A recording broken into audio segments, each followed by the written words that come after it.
Cabinet Office Minister Kate Lord-Brennan is leading on government's building and development reform programme and is looking to change the Isle of Man's strategic plan.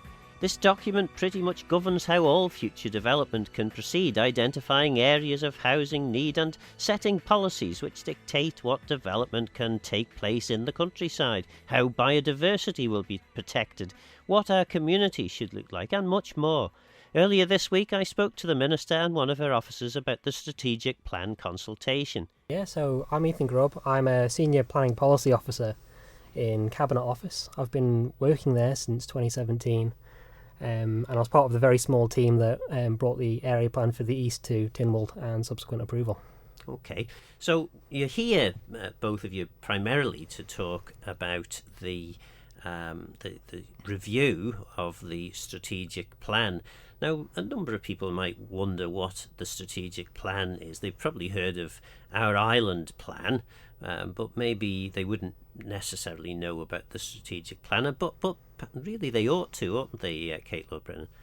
That's right. I mean, really, the strategic plan is the backbone of planning policy on the Isle of Man. So it's the key frame of reference for decisions that are made by planning committees, whether that's the actual committee itself, delegated responsibilities by DEFRA officers or planning inspectors. So it's the frame of reference that decision makers look at when deciding whether to, approve or reject proposals and planning applications. And I guess from a bird's eye view, it's really looking at the spatial plan for the island and expressing it in policy terms that should be there for the long term, but also reflect existing government plans. And that strategic plan has been in place now for, is it 2016 it was put in place, or how does that work, Ethan? Some of the policies are as old as 2004, 2003.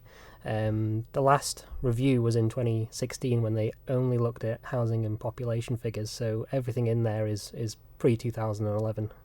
And of course those figures changed quite dramatically, and I remember having many debates about the strategic plan, none of which seemed to get us particularly any further forward. But the issue about population, for example, it would limit certain areas and in ways that perhaps it wasn't originally planned to do. Obviously, Kate Lord-Brennan, I mean, your government has some very ambitious plans in relation to growing the population. So presumably that's one of the reasons you'll need to alter the strategic plan. It is important the strategic plan is able to take account of your government and Tynwald approved policy and also data. So, for example, on the data side of things, we know that we need to increase housing supply, and we know that there is a long-term goal to grow the population. So that needs to be able to be reflected in terms of housing numbers really, and some of the data that's brought forward by the objective objective assessment of housing needs will be taken into account in terms of the strategic plan. And so although it's a statutory requirement in terms of updating the strategic plan, it is, as you said, it's the first full update to that plan for a long time. All the more reason that since that government and Tynwald have approved the goals and the economic strategy and the island plan, that those will need to be taken account of in spatial terms and in policy terms. And there's around about, I haven't got the exact figure, but it's around about 200 pages worth of information for people to absorb and comment on. 3 evidence papers. So there's the Island Spatial Strategy, the Rural Change and Housing Issues paper, and the Biodiversity Net Gain. So maybe if we start with Island Spatial Strategy options. It all sounds very grand. What's in there? So the settlement hierarchy within the current strategic plan sets out what level of development each settlement currently gets or should get. When we're reviewing that, we're really going to be looking at the settlements across the island that may not already be recognised as settlements, try to find additional opportunities where we could develop, and where communities need room to grow. At the moment, most of the housing is focused around Douglas because the current strategic plan says so. That's something we can look at in the future, and we can maybe put more houses perhaps in Ramsey, or perhaps in Peel, or perhaps in the south where we had the Castletown housing land review because there wasn't enough houses identified at the time. So it's a lot of opportunities for us there to really help those smaller communities. And of course, in relation to that, the strategic plan, this does have quite a dramatic impact on how the island will look in the future. Because if, as you're suggesting there, you're going to change some of the focus, perhaps to have more settlement outside of Douglas, then clearly you need to have more job opportunities outside of Douglas, which will alter the whole way in which people, business people view the island and so on and so forth. Is there a strong sort of move or strong support in Council of Ministers across Tynwald, would you say, Kate Lord-Brennan, for a more diverse Isle of Man rather than all sort of centred in the east, in the sort of Douglas-Onken area? Well, I think, it is definitely recognised that we are a small island. You need to look at this stuff strategically, and it's really helpful, I think, that we've got clear goals that we can reflect in the long-term policy, because, you do need to try and align the development of future infrastructure and services and, where housing goes and where facilities go over the long term.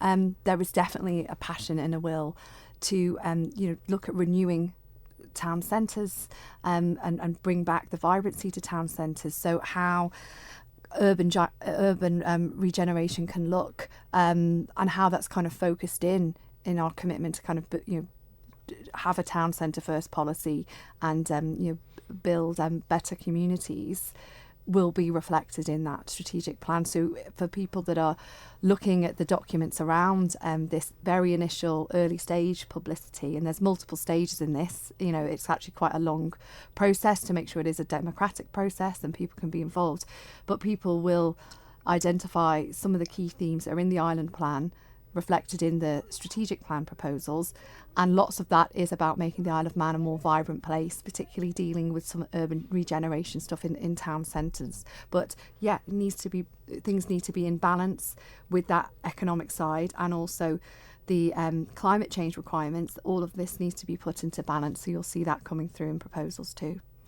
And I remember a WAG in the Department of Agriculture, Fisheries and Forestry used to describe things that really hadn't moved very far as in the advanced pre-planning stage. This is the advanced, what's it called, pre-publicity stage. What is this stage? Ethan, maybe you can talk us through all the stages of the actual process of changing the strategic plan. Yeah, so the preliminary publicity stage is the very first step in Schedule 1 in the Town and Country Planning Act. So what that is basically we're just setting out all of the issues and topics that the strategic plan will look at. Obviously, the strategic plan covers almost everything, so it's almost impossible to create a questionnaire that anyone could have the attention span to complete for absolutely everything. So we've just picked out a few key topics that we've heard in the past that people are interested in or have quite a large impact. So things like biodiversity, net gain, housing, and how the rural communities develop. After this stage, we have a statutory time limit of 1 year to produce the actual draft plan itself. So at that point, we'll have even more engagement, even more consultation, and we'll hopefully have a few facilitated workshops, focused sessions where we can really have deep dives into individual policies and proposals. And presumably, Minister, you'll be involved, at least, if not leading the public consultation stage. Has there been much thought into how that's actually going to take place? Are there going to be regional meetings, or how's that going to work? Well, There's, I think one of the key focus points for the next step in this will be a public inquiry. That's what happens after you've had the sort of the draft strategic plan published. After that year process of what will have been up until that point. Lots of conversations, really. It's quite like a free flowing conversation, so people can give their feedback in. There's conversations that happen with local authorities as well. Isn't there, Ethan? It'll be fluid right up until Cabinet Office adopt the plan itself. Yeah. So this carries on up until the point you've got public inquiry, which is held by a planning inspector, and that will be in autumn next year. And then the next step will be that Cabinet Office would have to decide to adopt the plan, and then it would go to Tynwald. So I'm quite comfortable that at this early engagement stage, it's with the communities, it's with the public, and it's with the officers. And then obviously down the line, once it gets to something which actually is put to the test for Cabinet Office, for the Council of Ministers in Tynwald, then that's certainly when I'll be seeking to be satisfied that it's in order, and I'm comfortable to promote it in Tynwald. But it's actually a really important thing to address and bring forward. So it's actually I'm very enthused by the approach and the opportunity that I think will come from it. And in terms then of what you're looking for at the moment from members of the public, you have your 3 evidence papers, but there are, effectively, I think from what you're saying, this is the opportunity really for people to think perhaps a bit out of the box, a bit of blue sky thinking of, how would you like the Isle of Man to look over the next 10, 20, maybe 30 years' time? And if once you've thought of what your vision is going to be for the future, what needs to change to allow that to happen? Is that the kind of high level sort of thinking that you're looking for in terms of the consultation? I think from my perspective, absolutely is, and that very point that you've made there. How do you see the island looking in the future? I think we might talk a bit about the government conference separately, but as part of that early stage of the government conference, we're talking to younger people, and I'm hopeful that we can have some kind of engagement around that to say, well, how do you see the island, looking in the future? How do you want it to look in the future? Because when you make these plans, they are long term. So you need to think about the long term, and you need to understand, certainly what people would want to see, how they want places to look and feel. So that that's absolutely the sort of way that we need to be thinking about it. And that boils down to lots of other things that there could be other influencing factors over. For example, we know that it's really important and healthy for so many reasons to have the right amount of space for children to play. Now, there can be certain amounts of things that can happen through area plans where you can be hopeful that somebody puts forward some land to say, yeah, we will provide that, or say that that's a potential for play space, local amenity. Now, that doesn't always happen, but actually what you can require at a higher level strategic planning policy level is to say, a certain amount of regard needs to be given to the provision of play space for children, and then that will sit over all of these things, because the idea is, and certainly it's laid out in statute, and I know it's complicated, but the area plans, that's the ones with the maps, when they're devised and developed, they should be brought forward in general conformity with the strategic plan. So yes, it should represent a vision for what people want to see on the island in the future and how it looks. Just briefly then, touching on, because you mentioned the area plans, and of course the north and west still haven't had an updated plan for quite some years. The south was first. I remember it well going through Tynwald, despite the best endeavours of the 3 Russian members who felt that it was entirely inappropriate in a number of ways. But there we are. Then the eastern plan has been approved, hasn't it? But the north and west has been out for consultation, but it doesn't. Well, perhaps you could tell us where is that up to now? The next step will be for the area plan for the north and west to go to a public inquiry. So that's the next step with that, and that's the plan. That's happening. We did take a thorough approach to public engagement at the start of this administration. It was quite, I think, uniquely handled in terms of, I said, look, there needs to be proper community engagement. People in the north and west of the island, they got a little leaflet through the door, didn't they, to say, here's what that area plan means, and a community guide to it. So yeah, that will go forward to public inquiry, and the next steps, dependent on how that goes, would be to seek adoption of that by the Cabinet Office, potential amendment.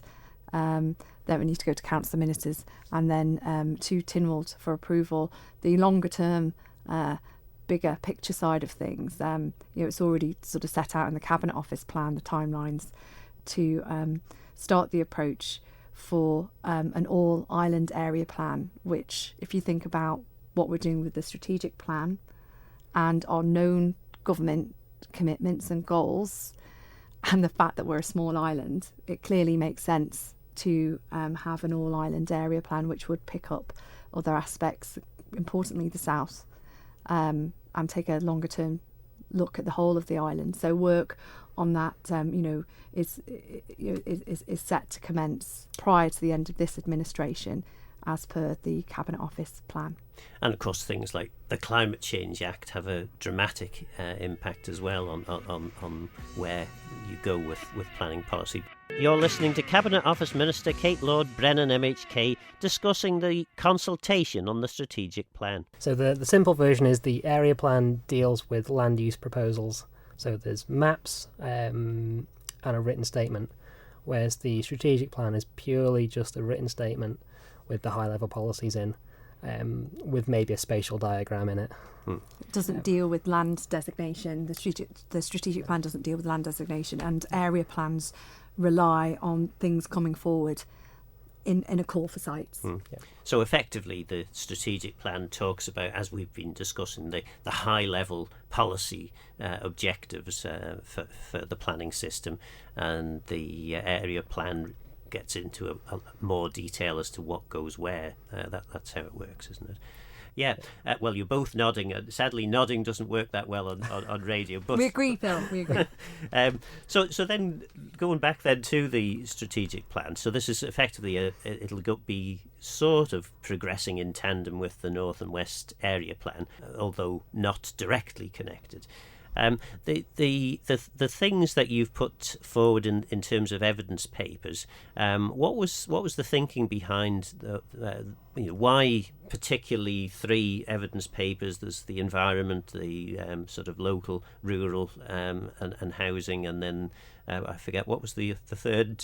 What was the purpose? What drove you to produce evidence papers on those 3 issues, and maybe not on others? So the paper on the environment, because the Climate Change Act puts a statutory obligation on Cabinet Office to have regard for the maximisation of carbon sequestration, the minimising of greenhouse gas emissions, the maintenance and restoration of ecosystems, biodiversity net gain, and the requirement for sustainable urban drainage. That's a topic that even in the UK they still haven't really got to grips with. So having a Manx version of that in the time frame is in and of itself a challenge. So having community input early is critical to really put together hopefully some policies that are acceptable and create some desirable outcomes. And what does biodiversity net gain actually mean? Because it sounds rather grand, but what are the practical, pragmatic steps that deliver this? Yeah.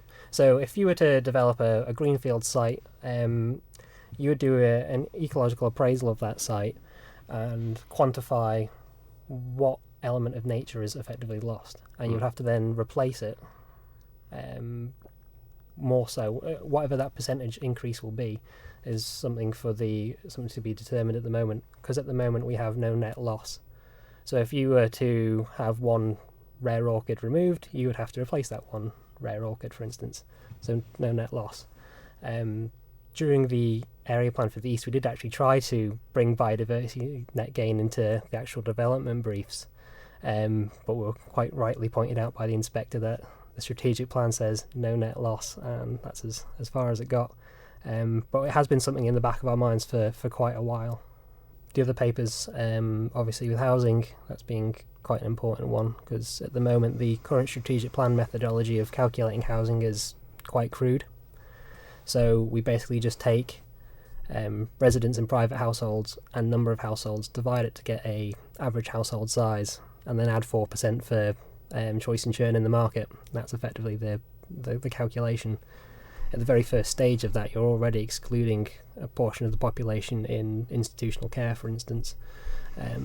So we've commissioned the objective assessment of housing needs, so we'll start looking at that much more holistically, and then we can actually get targets for first-time buyers, for instance, care home, as well as how many 2 beds, 3 beds, 4 beds, etc. we need. And housing, of course, housing need can change quite dramatically. Certainly back in 2016, when I was still housing minister, we didn't really seem to have much of a housing problem. And I don't claim any credit for us not having a housing problem at that time. But over the course of the next 5 years, things changed quite dramatically. And then by the 2021 general election, there was talk of a housing crisis, and I think most members who were elected spoke of this. So effectively, this is part of the objective of the plan, presumably, Minister, that it can be responsive enough to ensure that as we move forward over the next 10, 20 years, that the planning system at least encourages that housing need to be met via various people who may wish to develop properties over that period. Yes, and there is a need for that planning policy to be able to facilitate existing government policy and public need. So it is exactly for that reason. It won't, in and of itself, solve the more immediate housing supply issues, but yes, there is a responsibility to make sure that the strategic plan, whilst it is being updated, is fit for the long term and is best informed in a sort of calculation, if you like, that is acceptable. So it's just really one strand of that, but it won't solve the whole aspect of it. And another element of what's being reviewed is the sort of rural development, and I certainly, as a clerk to a rural authority, I know that often issues crop up in relation to things like agricultural workers, cottages, or indeed agricultural barns, and policy is possibly several decades out of date in that area now, isn't it? I certainly come across cases like this as a constituency MHK, where there is a desire to improve something, and actually sometimes it feels like there are blockers, and sometimes it might be a process through the planning process side of things, and other times there's an indication that it's to do with a particular sort of use or policy reference. So for people who face those sort of frustrations that have perhaps actually been identified as as policy frustrations, or something that needs to be drawn out or clarified more, or as or unblocked, if you like, given a chance, that instance that you've described there, I would really encourage people to engage with the strategic plan process. And if you're put off by the different very detailed evidence documents, the planning policy team are very easy to deal with. You can just get in touch, and you could sort of put across a scenario and say, look, I find that this is a problem, or my architect has told me that this is an issue, or when I put a planning application in, I've sort of felt like things are stuck for this reason. It's not always a policy issue, I'm absolutely clear about that, but where you've got things that are not quite meeting the needs now, then it absolutely is a chance to update and change. So would really encourage people to come forward and tell us about those things. And one of the suggestions in there is instead of using agriculture as the be all and end all for development in the countryside, that maybe rural employment is a better use of terminology. But then, of course, what is rural employment? Or is it tourism? Or is it something? Yeah. And of course, it's all in the definition, isn't it? And your difficult job, Ethan, as a civil servant, is making sure that these definitions are clear enough to include everything that needs to be included, but not vague enough to to not be clear. Open the system up for sort of misuse and the like. That's one issue. We've got to try and strike that balance, and we've got to do it with a sound evidence base as well. So we will be looking at, obviously things like the census and conducting our own surveys ourselves to try and really get to grips with what the needs are in different areas and what people are actually doing for employment. But planning policy and the application of that, which is really, more of an art than a science, when it comes to the other side of things, assessing applications and things, it should be about good development. It should be about things happening which are sympathetic and appropriate and are going to add to the lives and like the economy and the environment in a way that is not detrimental. So in that respect, it should be a positive way forward with a good, healthy framework that allows that for people who want to develop, put forward new ideas, make changes to their homes, use town centres in a better way, work closer to where they live, or have play spaces for their kids to go nearby. And of course your government has bold ambition for achieving all sorts of wonderful things over the course of the next 10 to 15 years.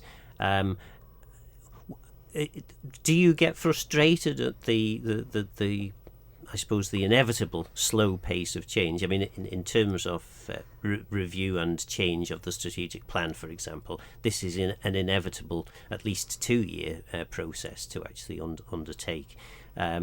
Whereas ministers who've come in with all this vim and vigour and eagerness to start making big improvements, you probably want to see action more quickly than perhaps some of the longer time frames allow. Well, I think that because this is a policy document and it's not determining any specifics, and in fact there's other government initiatives going on that very much do and will determine specifics, and I think that there's a likelihood that we'll see some of those things announced at the government conference. So I don't feel frustrated so much in that element to do with the strategic plan, because actually you've got to have regard for the fact that the process of that, it's necessarily very detailed, and it's also got a time frame that's set out in statute too. So it's a necessary but long process. But I'm glad all the same that it's happening and that it's underway during this stage in this government. I think it's come at exactly the right time. You've mentioned there the government conference, and of course there is going to be an opportunity on Wednesday evening to find out all about the strategic plan. What is the thinking there? You're presumably hoping that as many people as possible will come along and find out about this. Well, I think we often hear criticism about government always talking about plans, don't we? It's one plan after another, but so it's understanding really for people what the strategic plan is. I think there'll be certain people that are more interested in this than others, and it's a way just to kind of open out that engagement to explain the role of the strategic plan, how people can engage in the process in the initial preliminary publicity, but then also down the line if they want to make representations. And to be absolutely honest, Phil, it's something that lends itself much more to a visual presentation rather than trying to explain it in writing or indeed talking about it. So I'm really, really happy that the time has come to be able, and it's good timing for the government conference to be able to explain this. People can come along, they can ask questions. The consultation is still going to run for a few weeks after, beyond the government conference, and it's really fitting in with this theme that the conference has, building on last year. You remember us talking about it then, about placemaking and the role of planning. So the following day, we've got a keynote talk from Sue Bridge, who is the president of the Royal Town Planning Institute.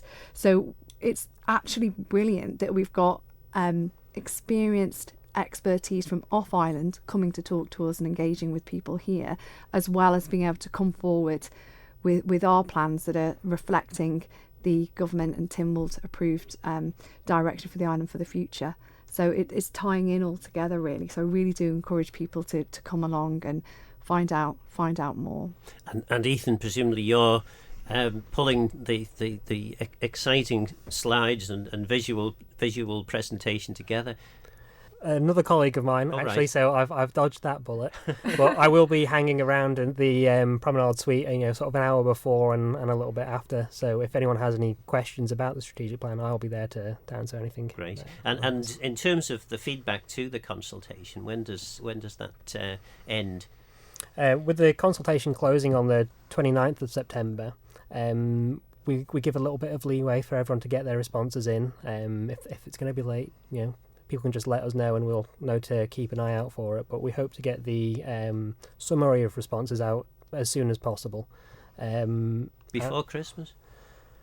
Hopefully before Christmas, but how long is a piece of string? If we get a good response, which Christmas? If we get a good response of a few thousand, then it might take a little bit longer. But as it stands now, we should have it out in good time. And Minister, going back then to the conference, there is loads happening. I am, as I say, probably one of the few people on the Isle of Man who's genuinely gutted that I'm going to miss it for various reasons. But what are the highlights in that conference for you? I think you're never going to get away from the fact that the key issues that people are bothered about are about education, they're about the public finances of the island, and they're about how things look in the world around us to do with infrastructure and the built environment. I think there's also a good opportunity for people to come and question ministers and senior officials about topics to do with health, as well as skills and employment and the future economic strategy. I've been reflecting on the government conference just in the past couple of weeks, and of course it's the case that people can go and talk to their constituency MHKs. And ministers, of course, answer questions in the House of Keys and Tynwald, and news releases get sent out. But there really isn't anything that's aside from the government conference that fills this direct engagement role as being a chance for government to explain directly what we've been working on in the past year, making some new announcements in key areas. I think is something that I'm expecting to happen, and also for the public to ask questions directly to decision makers. So there is quite a packed schedule. We've adjusted that schedule based on feedback from last year. So it will start on the evening of Wednesday the 30th of September with the topics to do with education and also skills and employment. So the Education Minister will present them. There'll be a panel Q&A. The next day there's a focus on finance and budgets, and moving on then in the afternoon to things around the economic strategy and some of the progress really to do with built environment and infrastructure projects, and that keynote talk there from Sue Bridge as well. In addition to the main sessions, there's sort of side sessions set out in other parts of the Villa Marina, which are more direct Q&As. I'll have to, I hate to do this, but I'll have to correct you. It was Wednesday the 20th, isn't it? Not the 30th. Sorry, Wednesday the 20th. Thank you. Yeah. And for those, because there are people like me who might go to a conference like this and would have no worries or concerns whatsoever of standing up in front of a room of hundreds of people and making comments. Is there any opportunity for people who may be a little bit shyer or not used to public speaking? Will they have opportunities to feed into this without necessarily having to speak in front of the vast assembled crowds? Yes, I would say in a couple of ways, really. I mean, for people who came to the government conference last year, they'd find it probably to be quite an informal buzz around the villa, which is the same venue this year. Ministers will be around, so you can, approach ministers or even senior officers, and if you wanted to have a chat. But also the way that it's set out, particularly in the ministerial Q&As, the Treasury Minister is doing those, so is the Chief Minister, and the Health Minister is doing one too. You're not people shouldn't be put off by feeling conscious about asking a question, because the way it can be handled is that, you know, it can also be done in a way which you know, people effectively message questions in as well. And in that smaller environment for the Q&As, you know, it does feel like quite like a sort of relaxed but focused area. So it, you know, it isn't something that you know, if you're more reserved, don't be put off. Please do come along and take the chance to engage and ask questions. And we do look at the sort of topics that people are raising and challenging, and the Q&A panels have got people on that, you know, it's not just people from government. We've made sure to include lots of different voices, because it adds to this, you know, policy and discussion and debate in a way that you just don't see in any other forum. And of course, the other exciting news is that there'll be an infrastructure minister there, who isn't the chief minister. One of the there are two schools of thought, aren't there, about this? When you have both of your constituency MHKs as ministers, some people take the view that, oh well, that means that they're silenced and they're not able to speak up and say it how it is for the constituents. But of course, those of us who've served as ministers would argue, perhaps you'll agree with this, or perhaps not, that you have the opportunity in Council of Ministers to influence, and actually that's a far bigger opportunity than maybe mouthing off occasionally in Tynwald. I think it's about impact, isn't it, really? And I think that you've got to be able to balance both. It's a lot of work when you are doing both. So I think that people who know me know that I don't have any hesitation in speaking up or speaking out, and I'm still the same now. And from a constituency perspective, for me, I try and find the best way to apply myself and you know, directly in the community for the community. And you know, I can tell you a bit about some of the stuff I've been doing sort of in my constituency MHK hats in that respect. So yeah, it's challenging, but it's absolutely not insurmountable, because I think that the level that MHK should be working at should be looking constructively in a way that is helpful on the whole with the bigger picture, and that's how you handle your public service role in my view. Do you think, because it has been trialled in other places, do you think maybe some kind of public sitting of Council of Ministers mightn't be a bad idea? And this would be a bold and brave step for Council of Ministers to take, but just to maybe demystify some of the processes, because certainly from my experience, some of the best debates I've ever been involved in took place in Council of Ministers, but of course the public never get to find out really. All they ever get to discover is the outcome, not necessarily the debating point. Well, I think you need to have that space in council to be able to speak freely and honestly and give your opinion. And I think that there needs to be space to do that, you know, for policy development reasons, and just to have that kind of robust collegiate exchange on particular issues. So to me, that would be much more important, and I think it works well in that respect. Rather than sort of seeking to think about other dynamics, if you like, on the outside, rather than really focusing on the issues of the day, the decisions that week that you're making, and also the things that you're pressing up on and following up on, with the officials that are on the delivery side of things. So I think that, as it stands now, it works well and it's fine in that respect. For broader policy things, absolutely a great idea to bring out that public engagement, as the government conference will. I mean, you touched there on constituency work, and of course you had been quite public on your, I think it was on Facebook, I spotted discussing some constituency initiatives that you had.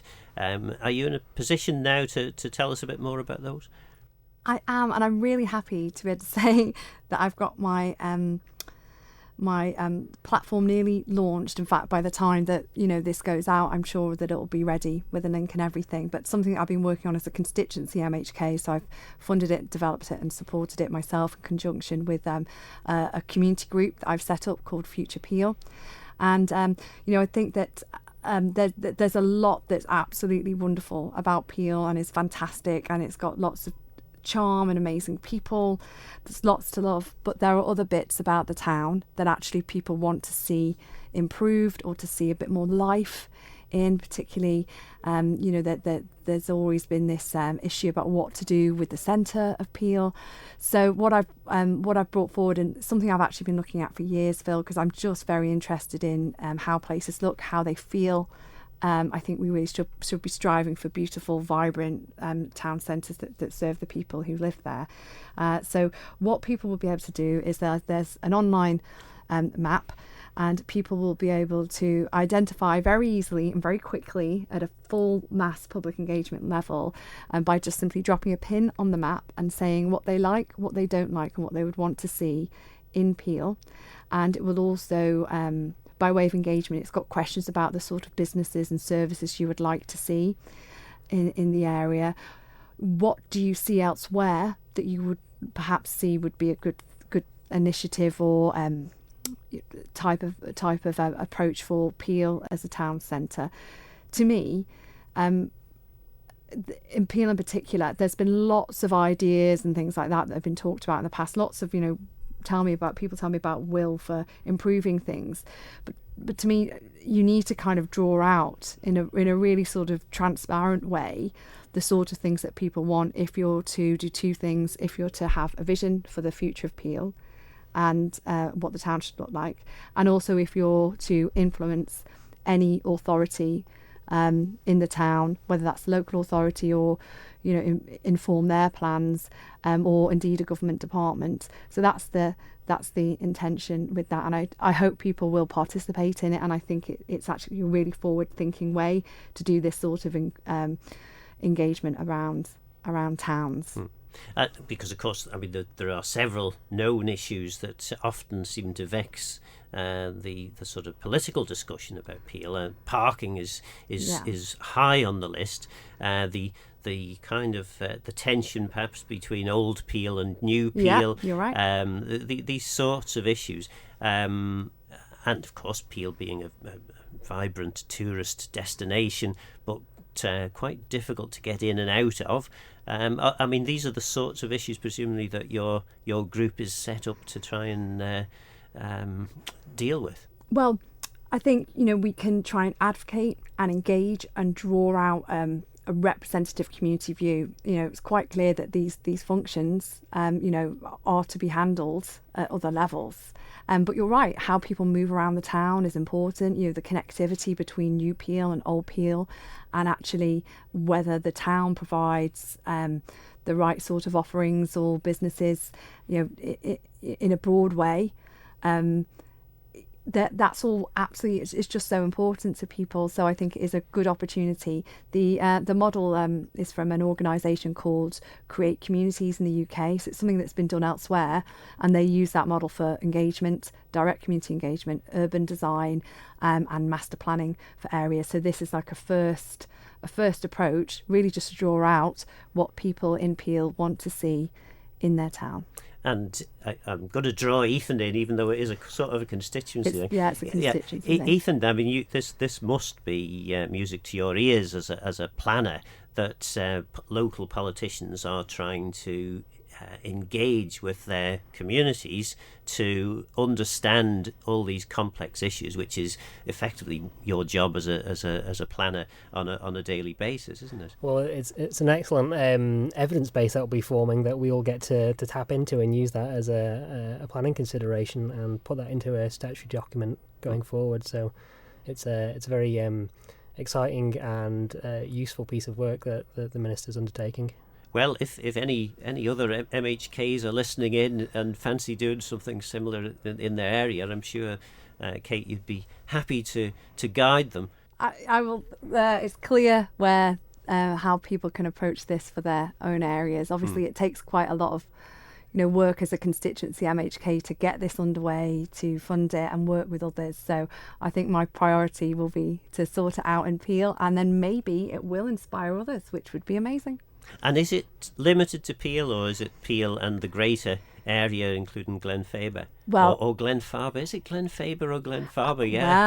Yeah, it depends who you ask. The map is, I've set out the boundary broadly with what the sort of common sense boundary for Peel is, but it includes a little bit going up the Ramsey Road, includes all the castle and kind of going out past the new estates and the highwaymen. But of course, Peel is, it's designated as a service. It's called a service centre in planning terms for the broader areas. So I'm saying, please, if you're in Peel, that I hope you will very quickly engage with this map, and it's very quick and easy to do even for kids. But if you're in Glenmay, Patrick, Dalby, Foxdale, if you're in Kirkmichael, St John's, that Peel is the closest town. So I'm encouraging visitors and those in nearby settlements to also engage with this. That would be wonderful. And I mean, you say it's going online imminently. What, I suppose, in a year's time, 2 years' time, what would you hope to have got out of this exercise? Well, I hope that it will be possible to have a longer term strategy and vision for Peel as a town. I hope that it's a big ask, I'm sure you'll know, that that there might actually be some kind of consensus or common view that is drawn out. And I would hope that when it comes to anything to do with infrastructure or responsibilities that a local authority has, that they will, respond to some of the views that will be openly, drawn out. And I would also like to think that, given in some ways, Peel is a bit behind other towns now, but with that comes great potential. So I'm hoping that it might also be a trigger for your businesses or entrepreneurs to start something off in the town, but also, I think that there is a real chance to attract investment into Peel, and that this sort of approach and knowing the demand and the market, there's about 5,000 people in Peel, will help. And of course, that is one of the things that does attract people who have money to invest, is when there is a clear message that comes from a local area that says, actually, this is what we're about in Peel or Port Erin or wherever it might be. This is our message, and we've got the commissioners on board, the local MHKs are on board. There's a strong community support for this. That's what you really ideally you're looking for, aren't you? It is. It's that signal, isn't it, that says, we want to develop, and we recognise that prosperity, investment, business activity, and also the people that live there having the amenities that they want, that is what makes a thriving town, and for what is already a very beautiful and special part of the island. And then finally, with the strategic plan we've talked about north and west area plan, specific plans for Peel, lots of plans. Many people might wonder, when are we going to start seeing real actions, real change? Well, under the Built Environment Reform Programme that we had updated on last year at the government conference, and that was one of the very first initiatives that was brought forward from Cabinet Office at the start of this administration.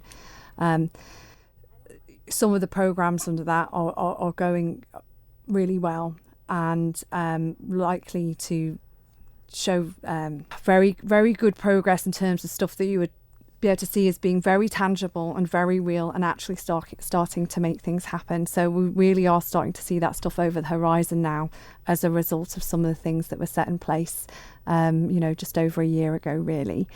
So that is pleasing, because this stuff has to get to delivery. Some things are just kind of research or plans or policy, but then there are very specific initiatives to do with various infrastructure, particularly to do with the town centres, that those things are kind of on the horizon now, and it's not something that that is my place to sort of announce or anything, but I do think some of these things are coming to fruition, and hopefully that will be able to become clear soon. That was Cabinet Office Minister Kate Lord-Brennan MHK and Ethan Grubb as Senior Planning Officer working on the review of the strategic plan. Kate Lord-Brennan has certainly been busy over the summer, and if you care about how the Isle of Man looks in future decades, you really should get your views on the strategic plan submitted. There's a chance to hear more about the plan at the Isle of Man Government Conference this Wednesday evening. There are arguments for and against spending too long making plans and not long enough delivering actions, but there's also a saying, act in haste, repent at leisure. Don't forget, this programme is available as a podcast on Manx Radio's website. For now, I'm Phil Gorn. Good on Mayos and Geisiach Rum. Thanks for listening.